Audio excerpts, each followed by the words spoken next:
Et donc le thème de la conférence, c'était topologie d'un monde avec revenu inconditionnel d'existence.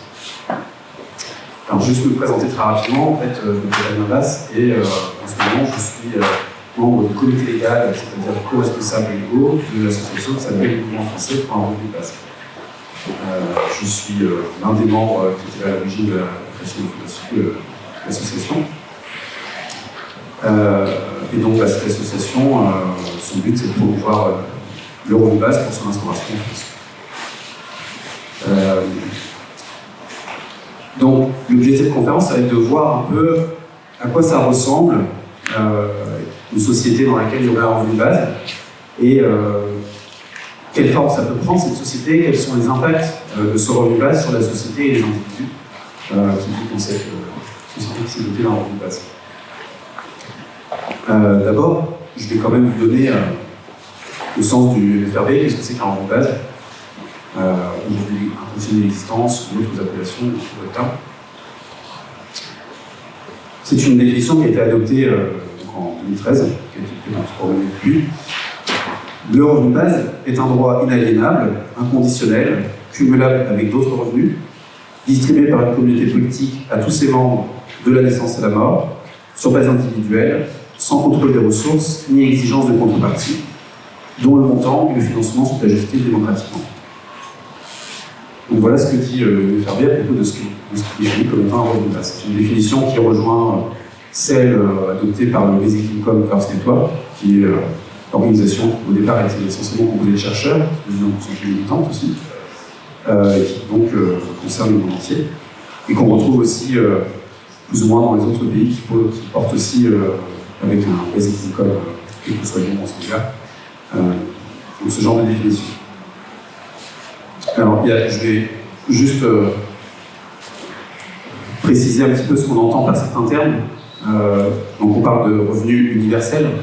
Donc, un revenu universel, c'est un revenu qui est versé à chaque individu, indépendamment de sa situation, en fait, de son activité, de son âge, peu importe, donc à chaque individu.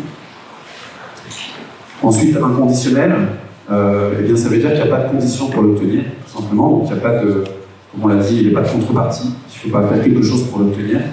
On n'a rien à rendre par rapport à ça. Si on avait des formulaires à remplir, il serait extrêmement simple, en fait. Il n'y avait vraiment pas de critères très particuliers, hormis, je reviendrai là-dessus sur la question de la communauté publique, justement. Individuel, là, c'est pour différencier, en fait, de beaucoup de prestations, allocations ou autres formes de revenus qui peuvent être versées à un foyer, par exemple, ou à un couple, ou à d'autres situations. Ici, l'idée, c'est que ce revenu est attaché à la personne et pas à la situation dans laquelle elle se trouve, matrimonialement ou autre. Et puis, cumulable, au sens où ce revenu, on peut tout à fait lui ajouter d'autres revenus par ailleurs, par le travail, par je sais pas, d'autres aides par exemple, ou un dividende universel, que ce soit les autres revenus. Voilà, il n'est pas, ce revenu de base n'est pas enlevé par l'existence de ces autres revenus. Ne se substitue pas nécessairement.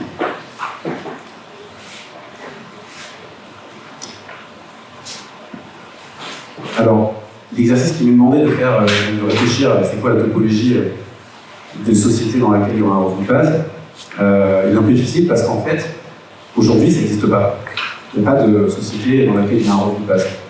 Il y a des choses qui ressemblent à des revenus de base, et le truc qui s'en rapproche vraiment le plus aujourd'hui, c'est ce qui se passe en Alaska. État américain, particularité, État qui est assis sur une manne pétrolière. Dans les années 60, 70, il a été décidé en fait d'autoriser l'extraction pétrolière à condition qu'une partie des revenus soit reversée à l'État. Et une grosse partie en fait. Et la deuxième condition, c'était qu'une grande partie de ce qui a été prélevé par l'État soit mise dans un fonds qui sert à être reversé aux habitants de l'Alaska. Et donc, depuis les années 60, 70, je ne sais plus, ce fonds verse tous les ans un chèque à tous les habitants, à partir de 5 ans, je crois, quelque chose comme ça, peu importe en fait, mais tous les habitants d'Alaska leur reversent un chèque. Et en ce moment, le dernier chiffre que j'ai trouvé, c'est $1 600 par an par habitant. Alors, il est régulièrement menacé depuis 2-3 ans parce qu'il y a des histoires de dette, gestion de l'État, etc., qui sont un peu pas terribles. Mais c'est ce qui se rapproche le plus d'un revenu de base aujourd'hui dans une société à l'échelle assez grande. Et sinon, au-delà de ça, il n'y a pas vraiment de revenu de base dans d'autres sociétés parce que souvent, il va manquer des critères, parce que là, on est sur quelque chose qui est quand même individuel, qui est bien universel au sens où c'est tous les habitants de l'Alaska et qui est inconditionnel. Il n'y a pas de. On ne demande rien aux habitants en échange de ce chèque. Donc on est vraiment sur quelque chose qui est cumulable, ça ne leur enlève pas d'autres avantages ou autres. Alors que dans d'autres cas de figure, on pourrait, je sais pas, par exemple, imaginer le RSA, on pourrait dire que c'était un revenu de base, c'est pas le cas puisque il n'est pas vraiment cumulable, puisqu'on en perd une partie quand on gagne des revenus. Il n'est pas tout à fait individuel parce que il y a des histoires avec si on est en couple ou pas. Et puis il n'est pas vraiment universel puisqu'il faut faire des demandes pour l'avoir, c'est pas tous les habitants de France ou tous les citoyens français ou autres qui le touchent. Voilà. Donc exercice difficile parce que pour imaginer qu'est-ce que ça pourrait bien être une société avec un revenu de base, alors on n'a pas d'exemple, hormis l'Alaska. Et vous voyez que 1600 dollars par an par habitant, c'est pas énorme. Ça fait une centaine de dollars par mois. Donc pour un ménage américain, je pense que c'est pas grand-chose. C'est toujours du valeur, mais c'est pas énorme. Donc c'est une expérience de pensée limitée. Et en plus de ça, le revenu de base en soi, si on avait réussi à le mettre en place, ça voudrait dire déjà qu'on a commencé à changer de paradigme. Donc on n'est plus exactement dans la société telle qu'elle est aujourd'hui. Si on a réussi à mettre en place ce revenu de base, ça veut dire qu'on a réussi à se mettre d'accord sur le fait qu'on pouvait verser à des gens, inconditionnellement, universellement et individuellement, et de manière cumulable, un revenu qui ne serait pas lié à leur activité, qu'elle soit bénévole, rémunérée, je ne sais pas trop quoi. On serait donc dans une autre façon de penser. Donc, du coup, c'est compliqué parce que ça, on n'y est pas, on n'a jamais été guidé là-dedans, donc on va réfléchir avec aujourd'hui, comment sont les choses aujourd'hui, en essayant d'imaginer ce serait quoi demain si on changeait tout. Compliqué. Donc, mon intention, c'est juste de vous ouvrir des pistes de réflexion, d'explorer les conséquences qui pourraient survenir avec cette implantation d'un revenu de base, voire de changer de perception, voire d'avis sur la question. Vous avez peut-être déjà un avis sur la question.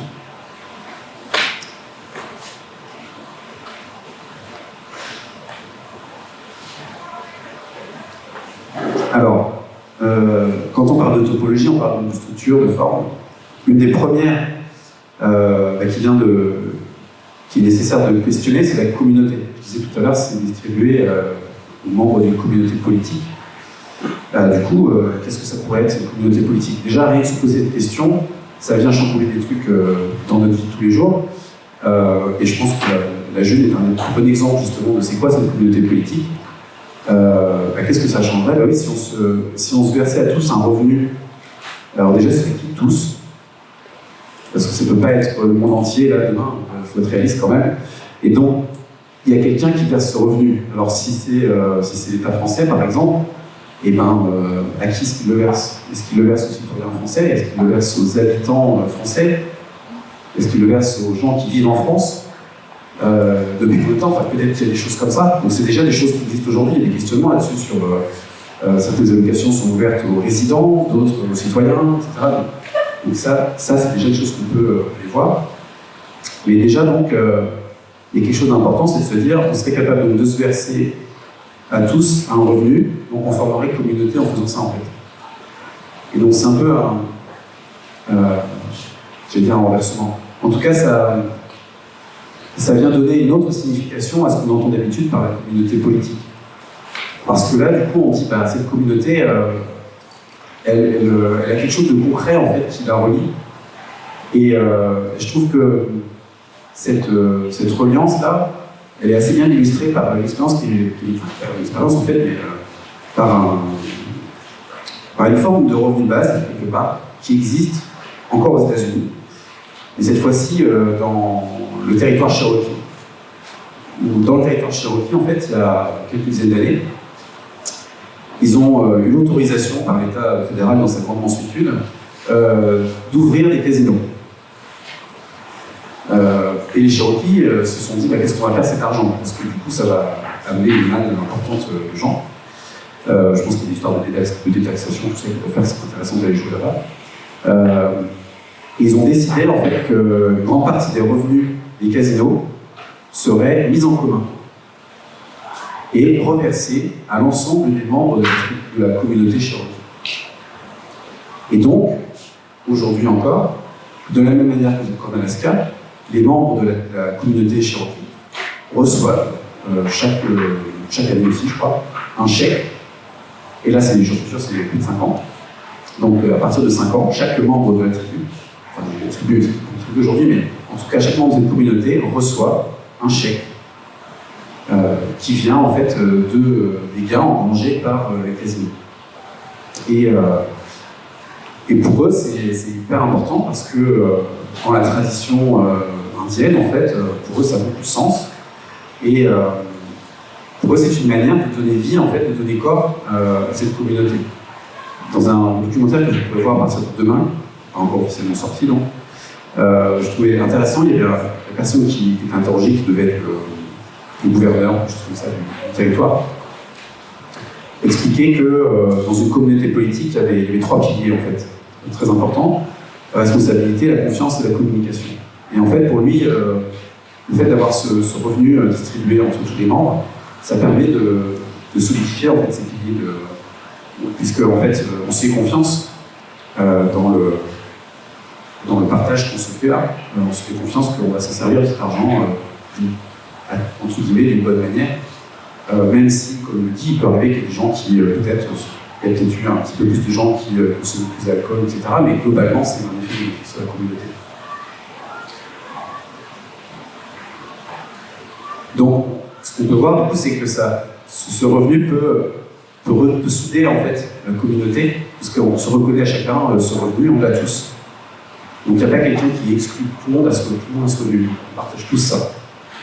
Je trouve que ça fait bien écho d'ailleurs avec le troisième, dans le triptyque républicain, je trouve que ça fait bien écho avec la troisième partie, qui est fraternité. On retrouve toutes ces idées. Je pense qu'on peut former du coup cette communauté en se versant justement sur le revenu.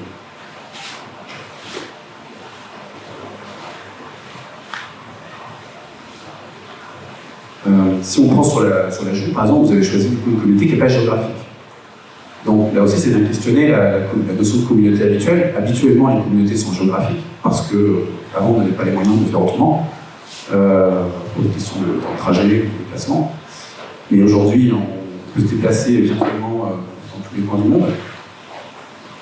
Et donc, on voit apparaître des propositions comme la monnaie libre, comme aussi BitNation, vous avez peut-être entendu parler, qui aussi, dans sa réflexion, intègre l'idée d'un revenu base, peut-être pas forcément sous la forme du plan universel de la monnaie libre, mais BitNation doit être basée sur le Bitcoin, sur la technologie de la blockchain et tout ça, et qui est en train justement de créer une proposition de créer des nations qui ne sont plus territoriales. Donc on aurait des nations dans lesquelles les gens choisiraient de faire partie d'une nation.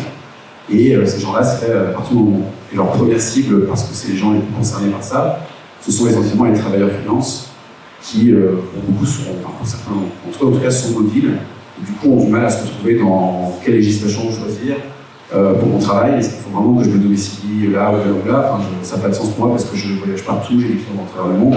Pourquoi je devrais être domicilié fiscalement ou autre à tel endroit?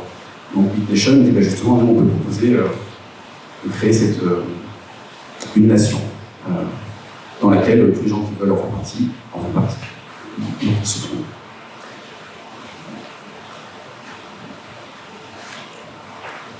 Alors, dans cette communauté, et dans le titre de la conférence, c'était la société, il y a des structures qui existent.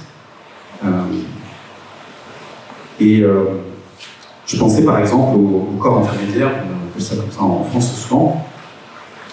Quel serait leur devenir? Qu'est-ce que deviendraient les corps intermédiaires? Donc, si je ne me trompe pas, les corps intermédiaires, on parle des syndicats, on parle des organisations qui représentent des groupes de personnes. Eh bien, là, on peut imaginer que si les membres de cette communauté disposent d'un revenu qui leur est garanti, eh bien, leur besoin de représentation est différent. Aujourd'hui, dans une démocratie comme la nôtre, on dit souvent que la démocratie est traversée de conflits ou de rapports de force, et que c'est ça qui fait le jeu démocratique. Si on introduisait du coup un revenu de base pour tous les individus, on aurait du coup un changement de ces rapports de force, de ces conflits qui peuvent exister même. Et donc, vraisemblablement, du coup, la représentation dont on a besoin, les groupes d'intérêt qui seraient représentés, pourraient être différents. Et peut-être qu'on pourrait imaginer qu'aujourd'hui, les syndicats qui sont un petit peu désertés retrouveraient peut-être de la vitalité parce que les gens, d'abord, auraient les moyens de les soutenir financièrement. Aujourd'hui, ce n'est pas forcément le cas et les syndicats sont beaucoup soutenus par l'État. Donc, on pourrait avoir un meilleur soutien des syndicats. On pourrait avoir d'autres groupements d'intérêt qui se constituent. On pourrait même avoir forcément un mouvement d'intérêt qui se constituerait pour défendre justement sur une base celui de la communauté. Et puis, dans les rapports, par exemple, au travail, si on a un revenu qui est garanti, le rapport de force avec l'employeur est différent. Et donc, du coup, le besoin de recourir à des organisations tierces pour négocier son salaire ou ses conditions de travail, peut-être que ça peut justement le modifier. Alors là, c'est difficile de savoir est-ce qu'on aura besoin de plus d'eux pour continuer à faire ce travail, parce que peut-être qu'ils sont experts là-dedans et que c'est plus facile de recourir à des tiers. Peut-être qu'on aura moins besoin d'eux, parce que justement, on aura plus de force individuellement. Là, c'est la limite de l'exercice, savoir vraiment lequel des deux pourrait l'emporter. Souvent, un mix des deux, on serait plus capable de gérer individuellement, mais on pourrait aussi avoir besoin de soutien collectif. Dans les autres institutions, on trouve aussi tout ce qu'on pourrait appeler les corps de l'État, toutes les structures de l'État au sens très large, l'équité territoriale, tout ça. Aujourd'hui, déjà, il y a une grosse part qui est l'administration, et dont une part assez conséquente sert justement à gérer l'argent qui est distribué à droite à gauche, que ce soit pour des allocations, des exonérations, des choses comme ça. De la manière dont un certain nombre de revenus de base sont proposés d'être financés, il y aurait nécessairement une simplification d'un certain nombre de dispositifs. Donc du coup, vraisemblablement une réduction du besoin de bureaucratie qu'il y a derrière. Donc une diminution peut-être de la place de l'administration dans nos vies, ce qui n'est peut-être pas un mal. Donc ça déjà, ça peut réduire un petit peu le sentiment d'inconfort qu'on peut avoir vis-à-vis de l'immixtion parfois assez violente de l'État dans nos vies privées, dans nos vies de tous les jours. C'est ce que vivent assez fortement les gens qui bénéficient d'aide par la CAF, par exemple, peuvent se voir contrôler jusque dans leur tiroir pour voir s'ils sont pas en train d'avoir une relation avec quelqu'un. Voilà, on en est à ce niveau-là pour vérifier qu'on a bien le droit qu'on est bien suffisamment pauvre pour avoir le droit de réclamer quelque chose, de pouvoir vivre en fait. Donc, on peut espérer que ça amènera une diminution de ce genre de choses. Notamment aussi parce que du coup, si on a réussi à se doter d'un revenu de base, c'est que du coup, on décide de se faire confiance. Donc on a moins besoin aussi de mettre en place un système de vigilance, de vérification, de contrôle, pour être sûr qu'un tel ne fait pas les choses qui ne sont pas bien, qui ont été décidées par nos acquis, qui sont décidées comme étant pas bien. Donc on peut espérer, par un revenu de base, une réduction de cette emprise de l'État sur sous. Une autre institution qui peut être liée un peu à l'État, c'est la monnaie aussi. On peut se poser la question du coup de qu'est-ce qui va arriver si on a tous un revenu comme ça par rapport en monnaie, si il y a un revenu en euros, qu'est-ce que ça ferait? Alors là, moi je suis pas économiste, c'est un peu compliqué d'imaginer les effets, on va dire, macroéconomiques sur est-ce que les gens achèteraient plus, est-ce qu'ils utiliseraient plus leur monnaie ou moins leur monnaie. En tout cas, ce qui est sûr, c'est qu'il y a des gens aujourd'hui qui ne peuvent pas utiliser de monnaie parce qu'ils n'en ont pas. Donc là, ils en auraient, nécessairement. Et ça, c'est quelque chose qui peut vraiment changer leur place dans la société aussi. Parce qu'aujourd'hui, dans nos sociétés, on est contraint. Enfin, c'est pas le bon terme, mais on a absolument besoin de monnaie, en fait. Notamment parce que l'État nous demande de payer des impôts, tout simplement aussi. Mais pour plein d'autres choses, on a besoin de monnaie, en fait. Et donc, il y a des gens, s'ils n'ont pas de monnaie, ils se retrouvent exclus, de fait, des interactions dans la société. Et donc, garantir un revenu à des personnes, à tout le monde, ça garantit que tout le monde peut participer au moins un minimum dans la société. Donc ça, c'est un changement important aussi dans les dynamiques interpersonnelles et au sens plus large dans les dynamiques collectives. Je fais une petite aparté sur la monnaie aussi, parce qu'on pourrait imaginer, comme je disais tout à l'heure, la constitution de la communauté, on pourrait imaginer que ce revenu de base soit en partie financé par de l'argent qui viendrait du niveau européen. Il y a déjà des gens qui ont réfléchi à faire ça. Les chiffres dont je me rappelle, c'est qu'on aurait les moyens, à peu près, en termes de création monétaire qui se fait actuellement, de verser 200 € en moyenne sur les habitants de l'Union européenne par an. 200 € par mois, c'est pas mal. Mais même si c'était du coup une vingtaine d'euros par mois, si c'était un morceau de notre revenu de base sous financement européen, ben là, ça vient nous questionner aussi sur notre appartenance à l'Europe et notre attachement à cette monnaie. Alors, voilà, il y a quelque chose, là aussi, ça nous fait réexplorer la notion est-ce qu'on est européen. Et du coup, vu qu'on a une partie de notre revenu de base qui est versée en euros par un financement qui vient de l'Union européenne directement, ça nous fait encore plus faire partie de la communauté européenne. Je ne sais pas, peut-être. Et du coup, je peux faire le lien, j'en parlais un petit peu avant, sur le secteur privé. Dans le secteur privé, vous avez sûrement entendu parler de la thèse de David Graeber, qui parle des bullshit jobs. Donc, je parlais tout à l'heure du rapport de force qui existe entre l'employeur et les employés. Bon, il y a plein de gens qui considèrent aujourd'hui qu'ils font un boulot et ils ne savent pas pourquoi ils le font. La seule raison pour laquelle ils le font, c'est parce qu'ils ont besoin d'argent. C'est tout. Et qu'ils doivent gagner l'argent. Et demain, vous verrez, le documentaire s'appelle justement Gagner sa vie. Et donc, là, si on a tous un revenu de base, ben, du coup, est-ce qu'on a vraiment une excuse pour continuer à faire un bullshit job? Est-ce qu'on peut vraiment continuer à dire je le fais parce que j'ai besoin de gagner ma vie? Étant donné qu'on a un revenu garanti, ça change les perspectives. Quand on n'a pas de revenu garanti, on n'a pas de garantie du coup que demain, on aura encore les moyens de se payer à manger, on aura encore les moyens de payer son loyer et autres. Et c'est difficile de se projeter du coup, parce qu'on sait que ça peut disparaître. Mais si, donc ça crée une espèce d'angoisse, ça c'est quelque chose qui est très bien étudié par les sociologues, les psychologues qui travaillent sur ça, sur la question de la pauvreté, sur les gens qui sont dans la rue, tout ça. Ils travaillent là-dessus, ils voient bien qu'il y a une angoisse fondamentale des gens qui n'ont pas assez d'argent, c'est qu'ils ne savent pas comment faire, ils ne savent pas ce qu'ils vont avoir demain, et donc ils ne peuvent pas avoir une vision à long terme, c'est pas possible. Ils sont obligés de voir demain qu'ils vont dormir quelque part. Et ça crée du coup un poids. Je prends ce mot-là, même si c'est pas comme ça qu'il avait été introduit, mais on pourrait parler de charge mentale, comme ça a été popularisé il y a longtemps. Donc il y a vraiment c'est un effet délétère sur la santé mentale, en fait, de ne pas savoir qu'est-ce que je vais pouvoir faire de demain, après-demain, etc. Parce que je ne sais pas qu'est-ce que j'aurai comme revenu. Si on a un revenu de base, bah, du coup, on peut se projeter. On sait que, quoi qu'il arrive, tous les mois, on aura tel seuil. Ça va durer pendant toute sa vie, normalement.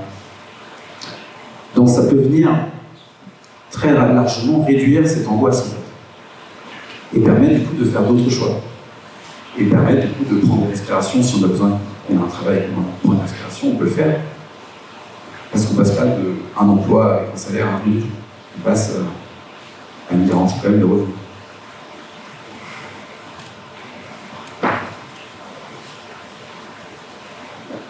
Et de la même manière, je parlais du rapport de force tout à l'heure, le fait d'avoir un revenu garanti, ça permet d'être un peu plus puissant quand on va voir son employeur en lui disant bah voilà, moi je voudrais avoir un peu payé ou avoir de meilleures conditions de travail, et si c'est pas le cas, bah, de toute façon j'ai un revenu garanti, donc je suis pas obligé de venir. Donc qu'est-ce qu'on fait? Est-ce qu'on se met d'accord sur d'autres conditions ou est-ce qu'on ne fait pas? Et parce que là, moi je m'en vais. Et aujourd'hui c'est compliqué de faire ça en fait. Et c'est pour ça d'ailleurs que les syndicats, c'est qu'ils viennent s'interposer justement pour permettre d'avoir une puissance qui vient dire aux employeurs, bah, voilà, finalement, en fait, je vous impose quelque chose, c'est vraiment la négociation, donc on est sur l'imposition de décision. Voilà. Donc ça c'est un élément important, je pense, qu'apporte le revenu de base en termes topologiques, comme c'est mentionné dans le titre. Après tout ça, vous devez le sentir un petit peu aussi en arrière de ce que je viens de dire, c'est que ça vient questionner aussi les valeurs qui traversent la société. Et ça aussi, ce sont des institutions en fait dans la société. On parle souvent de la valeur travail, mais en fait, je pense très largement confondu avec la valeur emploi. Puisqu'aujourd'hui, en fait, finalement, ce qui est important, c'est pas tant d'avoir un travail, c'est plutôt d'avoir un emploi. Et donc, en fait, comme je viens de le dire, en fait, si on a un revenu garanti, on peut du coup questionner ça. Et justement, on peut remettre la valeur travail, on peut la dissocier de la valeur emploi, pour revenir vraiment à ce que veut la valeur travail. Et pourquoi pas lui redonner, je dis ça comme ça, pourquoi pas lui redonner un rôle plus central, parce qu'en fait, beaucoup de gens estiment que la valeur travail est hyper importante.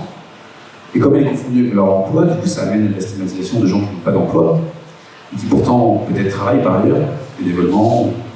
Voilà. Alors que là, si on peut re-questionner ça, on peut retrouver déshabiller la valeur travail de cette partie d'emploi, et la remettre dans sa vraie forme, et revaloriser du coup le travail. Ça questionne aussi les notions d'utilité, de volontariat, de charité, d'assistance, ces choses-là qui sont aussi questionnées par le revenu de base, puisque souvent c'est proposé par rapport à en tout cas, il y a pas mal de gens qui proposent ça pour lutter contre la pauvreté. Donc là, on sort d'un système de charité et d'assistance pour aller vers un système inconditionnel, où on ne demande plus non plus de faire preuve d'être pauvre. Ça, c'est quand même assez humiliant. Parfois même, il faut devenir un peu plus pauvre pour pouvoir avoir le droit à un coup de main. Parce que si on n'était pas assez pauvre, ben non, on n'aurait pas le droit. Ça, c'est quand même assez terrible. Et puis, c'est juste tout simplement affronter le regard de la personne qui va vous donner l'aumône, la charité, ou le personnel administratif avec qui vous faites remplir un document. C'est parfois humiliant, donc c'est ça qui fait qu'un taux de non-recours assez important pour certaines aides. Parce que les gens n'ont juste pas envie de voir la personne en face d'eux et remplir devant eux leur situation personnelle.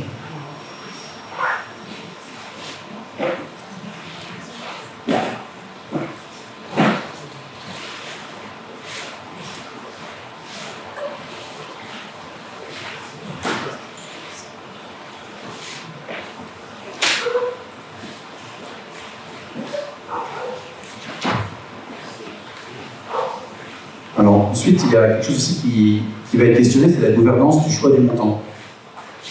Comment on va faire pour déterminer ce choix? Alors, dans la charte du FRB, nous on vote un petit peu en touche parce qu'on dit c'est ajusté démocratiquement, mais c'est est ajusté démocratiquement, on ne dit pas comment il faut s'y prendre. Et on renvoie ça en fait à la communauté politique et on lui laisse ses modalités à elle de décider. Donc là, ça questionne aussi comment on peut décider du montant qui va être versé et à quel point est-ce qu'on peut modifier ou pas. On voit le problème qui commence à apparaître du coup, justement en Alaska, où il y a une remise en question de ce qui semblait être un acquis par des mauvaises gestions. J'ai pas tout compris parce qu'il y a une histoire de fonds, d'investissement, etc. Donc il y a une dette colossale apparemment qui se cumule, même si le fonds qui abonde les dividendes qui sont versés apparemment n'est pas déficitaire, mais semble-t-il à un autre endroit c'est déficitaire. Et donc, il y a une volonté apparemment de piocher dans le fond pour aller pencher la dette. Évidemment, ça ne fait pas plaisir à tout le monde. Enfin, voilà. Donc, il y a à réfléchir du coup, sur qu'est-ce que ça pourrait être une bonne gouvernance autour de ce rôle de base. Et cette question-là, je fais la parenthèse aussi ici, elle est aussi tout à fait pertinente dans le modèle de la June. C'est quoi la bonne gouvernance pour déterminer les règles qui permettre la création de la monnaie, qui décide, comment on fait la décision, est-ce que c'est tous les membres qui sont émetteurs de la monnaie, est-ce que c'est uniquement les forgerons, est-ce que c'est uniquement les développeurs, enfin, voilà, toutes ces questions aussi, et forcément il y a un conflit qui est en train sûrement déjà d'émerger un petit peu, parce que sûrement tout le monde n'a pas le même avis, donc il va falloir trouver des moyens de résoudre ce conflit, en tout cas de le travailler. Sur le choix du montant aussi, ça va questionner derrière, si on se place dans un système, je prends l'État français par exemple, ça va questionner où est-ce qu'on prend l'argent, comment on fait pour le prendre, et puis ensuite comment on distribue. Donc j'ai déjà abordé la question de à qui on distribue, mais il y a aussi du coup où est-ce qu'on prend, où est-ce qu'on récupère cet argent. Donc ça vient questionner les prélèvements obligatoires, les impôts, les cotisations, etc. Et puis ça vient aussi questionner les systèmes aujourd'hui d'assurance et de prévoyance qui existent, qui sont obligatoires. Est-ce qu'on maintient, par exemple, le Pôle emploi, enfin, en tout cas l'ancienne partie UNEDIC, c'est-à-dire la partie rémunération des personnes qui sont au chômage, est-ce qu'on maintient ça ou pas? Certains disent on la maintient parce que c'est un système assurantiel, donc c'est pas la même chose que les impôts. Donc les gens ont cotisé pour ce revenu, donc il n'y a pas de raison qu'on leur enlève. Mais d'autres personnes vont dire ok, mais par contre on peut peut-être enlever la partie basale qui correspondrait à l'équivalent du revenu de base. Donc on réduit en fait, les cotisations, on réduit les versements chômage en fait, aux personnes. Il y a aussi donc, tout ce qui est la sécurité sociale. Là aussi, c'est mélangé. À l'intérieur, il y a plusieurs systèmes. Donc, vraisemblablement, il y a une partie de l'ensemble de la sécurité qui peut être peut-être utilisée. Et puis, une autre partie qui ne peut pas toucher, parce que notamment sur la maladie, par exemple, ça n'a rien à voir avec le revenu de base. Donc, vraiment, on peut regarder ça. Au MFRB,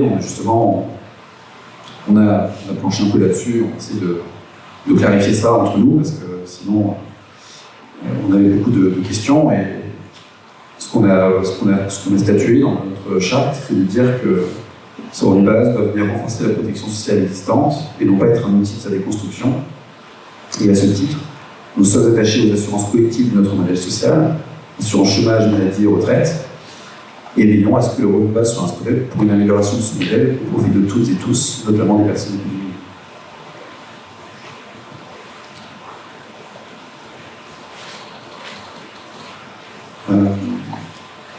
On peut voir aussi, on peut aussi se poser la question, est-ce que finalement on n'a pas, pour beaucoup d'entre nous, est-ce qu'on n'a pas déjà quelque part un revenu de base? Est-ce qu'on ne pourrait pas déjà en fait regarder dans nos revenus et se dire en fait il y aurait une partie de nos revenus qui serait déjà un revenu de base?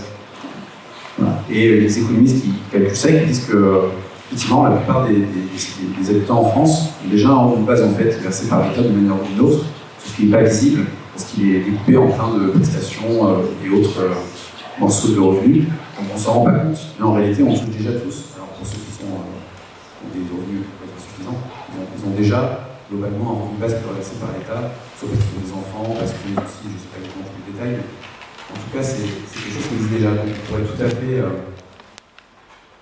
réétudier, comme je disais tout à l'heure, faire disparaître en fait, tous ces dispositifs et les substituer par juste une mention revenu de base. Et donc ça nous permettrait d'avoir déjà un financement assez facile d'accès. Dans les autres choses qui peuvent être modifiées par le revenu de base, c'est aussi, on pourrait dire les institutions, quelque part ça rejoint aussi, c'est les rapports entre les hommes et les femmes. L'aspect sur les revenus, sur la place des uns et des autres dans les foyers et dans la société en général. Si on peut prendre le cas du coup des femmes en particulier, si les femmes elles ont un revenu qui leur est propre, qui ne peut pas leur être enlevé, et donc du coup dont elles ne sont pas dépendantes d'une autre personne, parce que bon, c'est peut-être un peu moins le cas aujourd'hui, mais ça l'était surtout dans les années 60-70 où il y a des expériences qui ont été faites là-dessus, et bien du coup ça permet d'avoir aussi une liberté de choix des partenaires en fait. On n'est plus dans la dépendance, on voit ça aussi notamment dans les foyers à très haut revenu, on voit souvent en fait que c'est l'homme qui a un très haut revenu et la femme qui n'a pas de revenu ou alors un très faible revenu. Ce qui fait que la femme se trouve dans une situation de dépendance, c'est-à-dire que si elle quitte son compagnon, eh bien elle perd totalement son autonomie en fait en termes de revenus. Et donc, si on avait un revenu de base pour chacun, eh bien on pourrait ne pas se retrouver dans ce genre de piège. Après, on peut se poser la question de savoir cette société avec revenu de base, à quel point du coup elle devient dépendante du revenu de base. Et donc là, je rentre peut-être un peu dans la partie pas critique, mais en tout cas, regardons un peu aussi comment ça peut, qu'est-ce que ça peut amener comme fragilité. Si on a tous un revenu de base, effectivement, donc on devient quelque part dépendant aussi de celui qui nous le verse. Donc on gagne une autonomie en perdant de l'autonomie ailleurs. Bon, alors je pense qu'il n'y a pas d'autonomie à 100%, ça n'existe pas vraiment, on est toujours en dépendance de quelque chose et autre chose, donc c'est juste lesquels on accepte, lesquels on n'accepte pas. Donc certains vont dire, bah, moi je préfère pas être dépendant de l'État. Ok. D'accord. Mais du coup, s'ils ont besoin de revenus, il va falloir qu'ils soient dépendants de quelqu'un d'autre pour leurs revenus, ou... parce que soit ils vont être employés, soit ils vont vendre les prestations. Dans tous les cas, de toute façon, il va falloir qu'ils soient en interaction avec d'autres personnes, à moins d'être vivre tout seul dans son coin, sans aucune relation. Non, j'ai perdu ce que je voulais dire.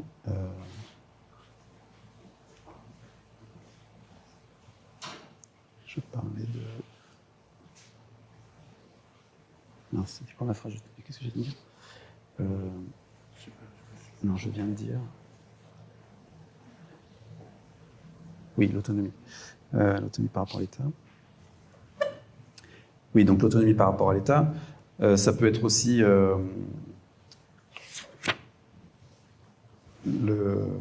Je cherche ce que je voulais dire.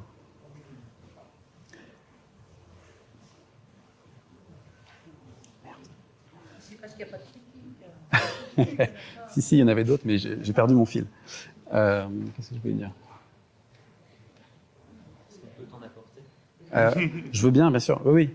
Allez-y. J'avais un fil quand l'introduction que j'ai faite pour cette partie de la critique, là, j'avais un fil et je l'ai perdu, en fait. Donc, je n'arrive pas à retrouver le lien que je voulais faire avec le reste. Mais oui, allez-y, pourquoi pas.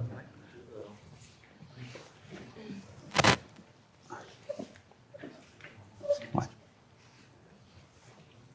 Tu demandais parfois, on a posé la question à des économistes, donc moi je suis économiste. Alors en fait, il y a deux, trois choses dans ce que tu m'as dit qui m'ont vraiment frappé. La première, c'est qu'en fait, tu as parlé du revenu de base de façon assez générale en disant que ça aurait telle conséquence, que ça susceptible d'avoir telle conséquence. Ça me pose un vrai problème. Parce qu'en fait, ça dépend totalement du montant. Si tu as un montant à 300 €, ça n'a pas du tout les mêmes conséquences que si c'est à 600 € ou si c'est à 1000 €.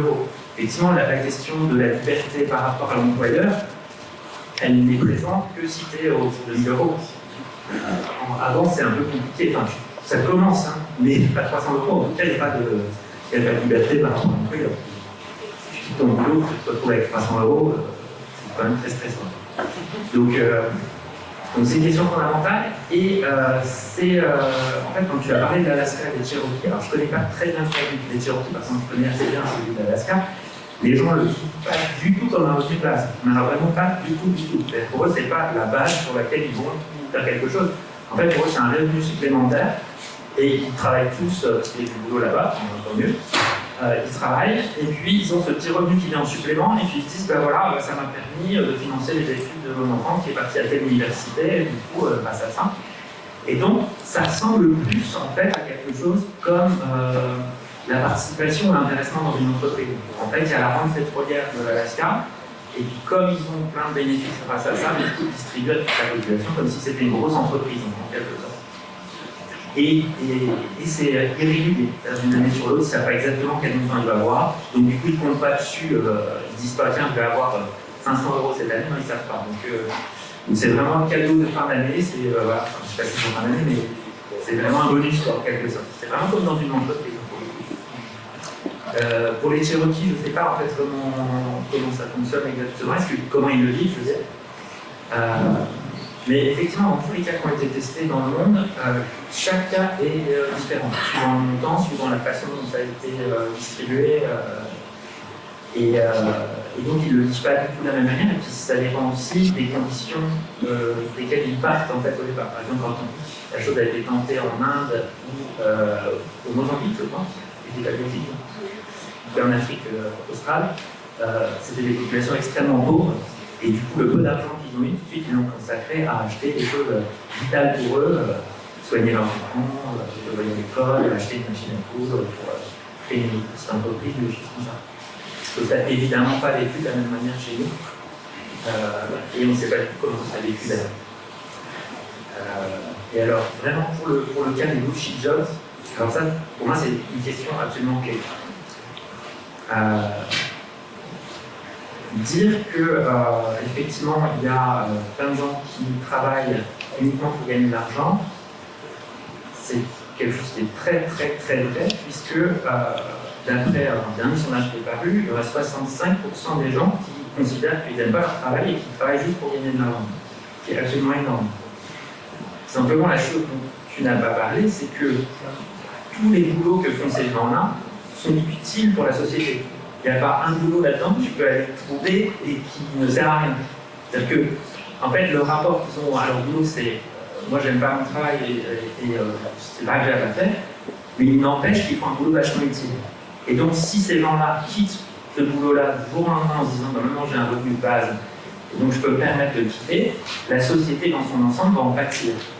Alors, l'exemple que je donne souvent, c'est imaginez que les chauffeurs routiers se disent bah, il y en a marre, c'est un boulot qui est vraiment très très dur, et qui s'arrêtent de bosser du jour au lendemain. Ça veut dire que toutes les marchandises que nous on utilise et dont on a besoin au quotidien, elles ne nous parviendraient plus. C'est juste catastrophique. Et si on regarde bien tous les bullshit jobs en question, la plupart, en fait, on en a vraiment besoin. Donc après, la question c'est plus de s'organiser autrement pour que le boulot soit plus agréable, que le rapport de travail soit plus sympa, etc. Et c'est pas nécessairement de les quitter ou de les supprimer, parce qu'on en a besoin encore. C'est une très très vaste question. Et puis, bah oui, la dernière chose, tu as parlé justement de comment on finance ça. Alors, en fait, une des erreurs qu'on fait souvent, c'est que parce qu'on a eu une économie qui était relativement stable depuis un certain temps, on a l'impression que 600 €, ça vaut je sais pas, une location d'appartement, plus l'alimentation pour le mois, et pas d'ailleurs, c'est pas tout à fait. Mais voilà, ça dépend des endroits en plus. Mais donc, ça correspond à quelque chose. Or, ça n'est pas vrai du tout parce que si demain, effectivement, beaucoup de gens quittent leur travail et qu'il y a moins de production, bah, du coup, 600 €, ça ne vaudra plus du tout la même chose. Donc, la question de quelle richesse on produite à un moment donné, elle est absolument fondamentale. Quand on va aller chercher l'argent pour financer le revenu de base, bah, ça dépendra totalement de l'état de la production, des richesses qui sont produites et du coup, comment on peut les partager. Donc on peut pas dissocier en fait le choses. On ne peut pas dire on va mettre tellement de temps que le truc il est réglé ou alors on va le prélever à tel endroit. Ben non, parce que ça dépend justement comment la production va évoluer, est-ce que les gens vont quitter leur boulot ou pas.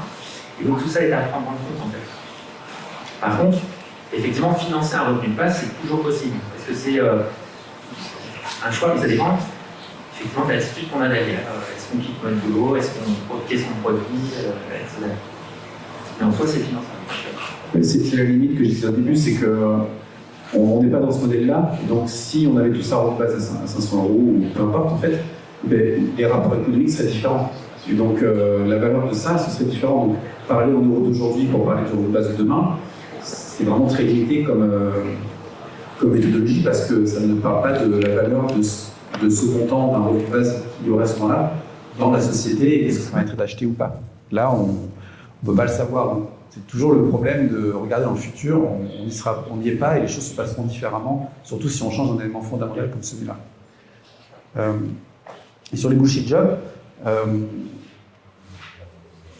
je dirais qu'en fait c'est difficile de dire si un boulot est utile ou pas. La question, c'est quelque chose qu'on peut aller explorer, mais c'est si a priori si le job il existe, c'est qu'à quelque part il est utile.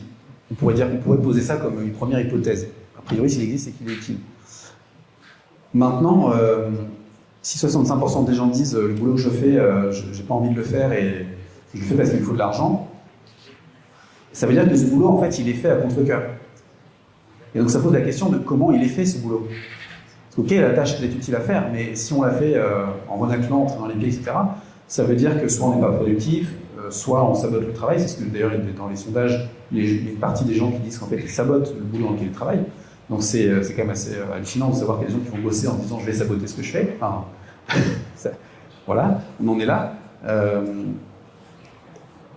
Et est-ce qu'on ne voudrait pas plutôt une société dans laquelle les gens disent peut-être que je ne suis pas sûr que mon boulot est utile, mais au moins j'ai envie de le faire. Moi je peux faire ça en fait. Parce que la question de l'utilité, c'est cornélien, quoi. On ne va jamais savoir vraiment, et tout le monde pourra dire oui mais ça c'est pas utile, mais oui si ça c'est utile, etc. Il n'y a pas de réponse absolue. Et donc par contre, dire est-ce qu'on met des gens qui ont envie de le faire là où ils ont envie de le faire, ou est-ce qu'on met des gens qui n'ont pas envie de le faire là où il faut le faire? Je pense que c'est pas ça me semble pas être une bonne solution de mettre des gens qui n'ont pas envie de le faire là où il faut faire les choses. S'il y a des gens qui veulent le faire, tant mieux. Voilà. Et peut-être que du coup, avec ce revenu de base, ça nous permettra justement d'avoir ce remaniement, en fait, cette réorganisation de la sphère privée, on va dire, des gens qui ont envie de quitter leur boulot et des gens qui ont envie de prendre leur boulot. Parce qu'en fait, il y a plein de gens qui voudraient prendre leur boulot. Quand on voit le nombre de gens qui cherchent un boulot dans tel ou tel secteur, ça veut dire qu'ils ont envie d'y aller. Puis il y a plein de gens dans ces secteurs-là qui disent « moi j'en ai marre de mon boulot », mais qui s'en vont pas parce qu'ils ne sont pas sûrs derrière de ce qui va leur arriver. Voilà. Donc avec un revenu de base, on pourrait. Mais évidemment, et la question aussi, c'est quel montant de revenu de base. Voilà. Et comme je disais tout à l'heure, c'est pas dit que quand on met un revenu de base dans la société, on supprime les allocations chômage, par exemple. Puisque c'est un système assurantiel et que, du coup, dans les calculs qui sont faits, souvent, c'est pas pris en compte. C'est-à-dire que c'est en dehors de ce dont on va prélever, de ce qu'on va prélever pour verser le revenu de base. Ou on va enlever la partie inférieure des allocations chômage, qui correspond au niveau du revenu de base, et le reste, on le garde. Donc, du coup, on aurait quand même les gens qui quittent un boulot, ils auraient leur revenu de base, plus éventuellement ce qu'ils ont gagné par le chômage. Voilà. Donc, ce serait pas, même si c'était que 300 € de revenu de base, ils auraient quand même leur complément ensuite d'allocation chômage. Après, la question du montant et du coup, faire des projections sur... c'est compliqué parce que c'est pas la même chose avec 300 ou avec 1000. Effectivement, n'empêche que dans tous les cas, ça change quand même quelque chose. Et aujourd'hui, il y a des gens qui vivent avec un RSA et ils arrivent à vivre. Donc, alors que moi, j'entends plein de gens qui me disent c'est pas possible de vivre avec moins de 1000 €.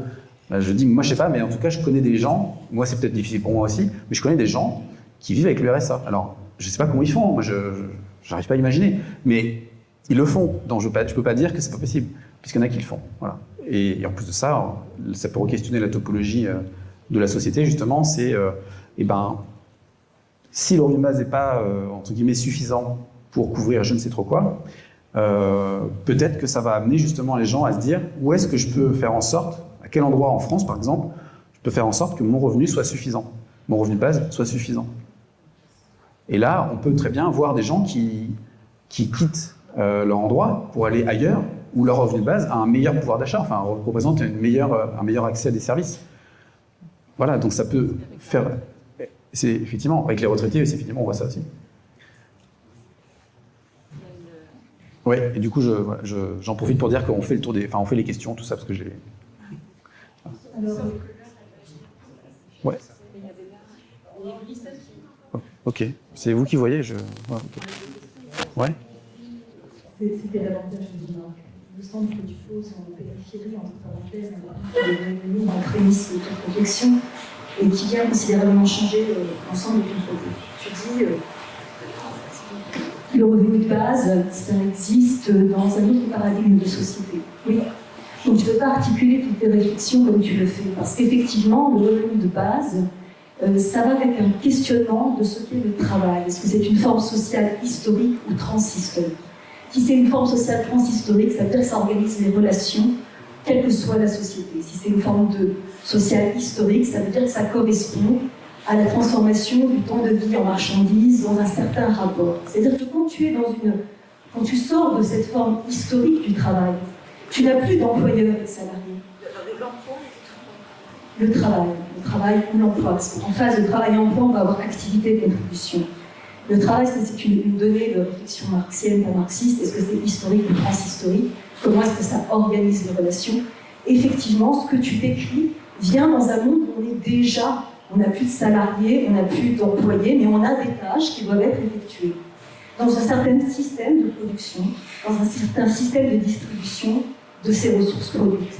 Et on ne peut pas articuler les deux choses en même temps. On ne peut pas articuler la réflexion travail en forme historique et travail en forme transhistorique en même temps. Et on aboutit à certaines aberrations qui logiques, qui apparaissent dans ce que tu décris ensuite. Ça, c'est une remarque.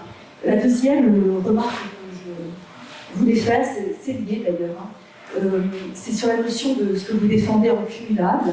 Et on a un économiste, donc je pense qu'il aura des chiffres plus proches à donner, plus exacts. Il me semble avoir vu des études qui montraient que lorsque le revenu de base était cumulable, il y avait un biais de facto qui faisait que tous les prix changeaient et que le revenu de base devenait complètement insignifiant. On revient à cette question-là, qui est oui, réfléchir le revenu de base, mais c'est pas lui qui va générer une autre société. C'est parce qu'on a une autre société avec un autre rapport au travail qu'on a un revenu de base. C'est pas parce qu'on va commencer à distribuer un revenu de base qu'on va changer les relations. Ça va pas se faire comme ça. Et aussi ça correspond à ça, c'est que ce qui a été souligné comme utilité du travail et comme besoin de chacun d'entre nous sont redéfinis par ces nouvelles relations de société. Donc quand on parle d'utilité du travail pour le camionneur, ou pour, par rapport aux besoins qu'on peut avoir des produits que vont apporter les camionneurs, tout ça, ça change. À partir du moment où il y a un revenu de base, une organisation différente de la société, je pense que l'utilité de chacun des travaux que les gens veulent faire ou ne veulent pas faire, et les besoins que chacun d'entre nous avons de ce que transportent les camionneurs, change aussi. C'est redéfini par chacun d'entre nous et par la société nouvelle, avec revenu de base et avec peut-être un autre financement pour le revenu de base qu'un système de dette. Comme il y a en Alaska, ailleurs, j'ai entendu parler de beaucoup d'autres endroits où il y a des essais, mais je n'ai plus du tout les lieux en tête. C'était une émission il y a quelques jours faite par un libéral et qui se revendiquait comme libéral, mais qui vantait un revenu universel comme nécessaire. Donc voilà, ça m'a beaucoup intéressé. J'ai gardé le lien, je peux le donner à ceux qui veulent. Mais voilà, je pense que ça redéfinit beaucoup de choses. On peut plus avoir la même définition, on ne peut plus penser l'utilité, le besoin de la même façon à partir du moment où on vit avec où on a une société différente. Mais c'est un travail, pas avec la même notion, c'est un travail que de promouvoir cette société différente. Ça oui.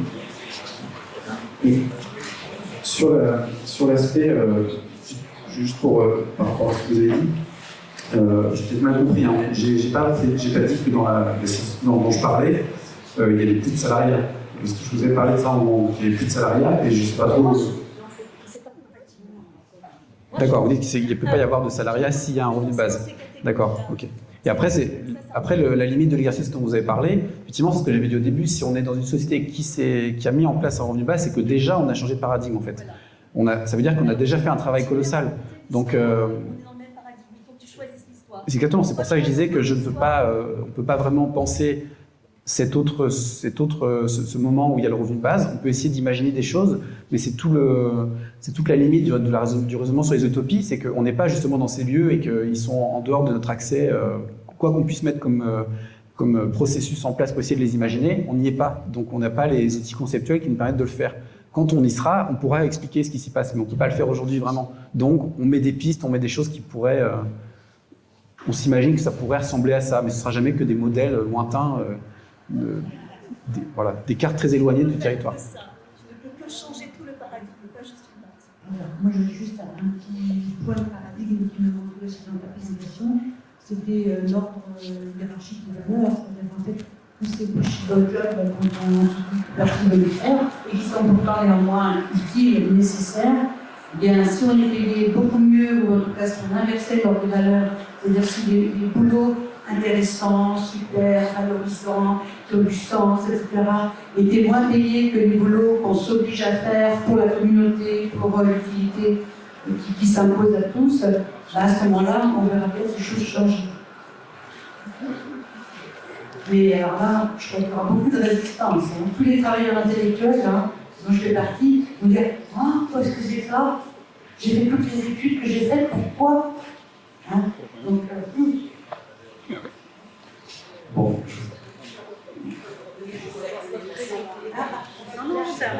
On arrête, c'est ça.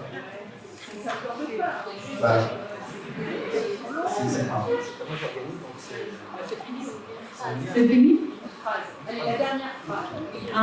Ce qui m'interpelle beaucoup, c'est les incidences sur la santé.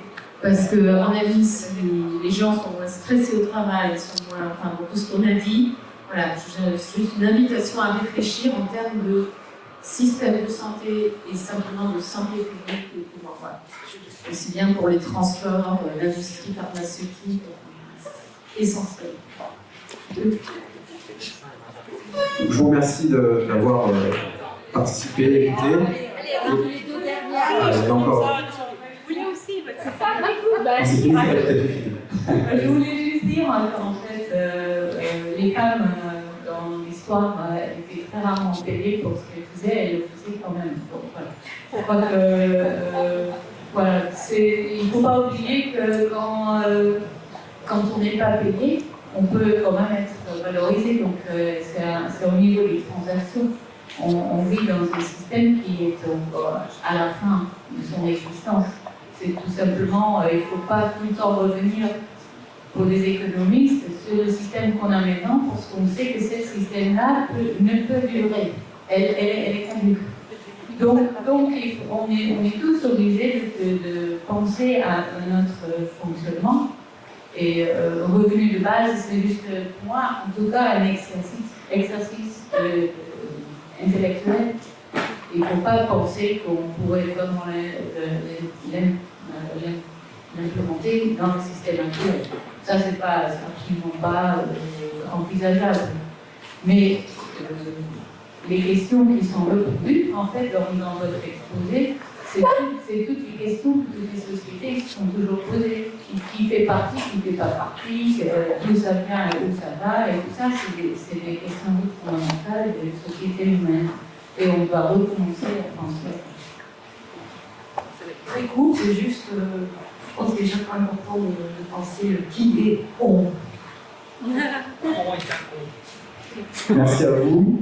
Et si vous voulez, il y a des petits flyers sur la table là-bas, avec les mêmes prospectus un peu plus épais avec quelques pages. Et il y a aussi le livre Revenu de base vers une société de choix qui a été édité cette année. Il y en a d'autres aussi, mais je ne les ai pas, j'ai que ceux-là. Donc si ça vous intéresse.